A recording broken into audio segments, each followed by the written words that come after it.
आहेत. काँग्रेसकडनं काही तुम्हाला संपर्क साधण्यात आला आहे का? काही संपर्क काँग्रेसकडनं सुद्धा होतोय, भाजपकडनं सुद्धा होतोय. पण असं म्हणतात ना की खायला दिले आणि खाता येत नाही, अशी काँग्रेसची अवस्था झालेली आहे त्या ठिकाणी.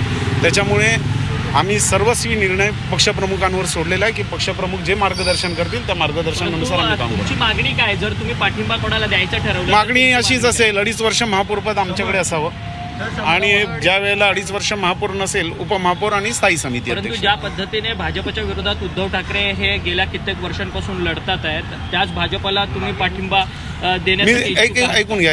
कसं आहे की सुरुवातीला आम्ही भाजपसोबत होतो, भाजप आमच्यासोबतच होती ना. त्यामुळे असं काही नाही आहे की भाजप आणि हे आता तुम्ही बघताय भाजप आणि MIM युती होते.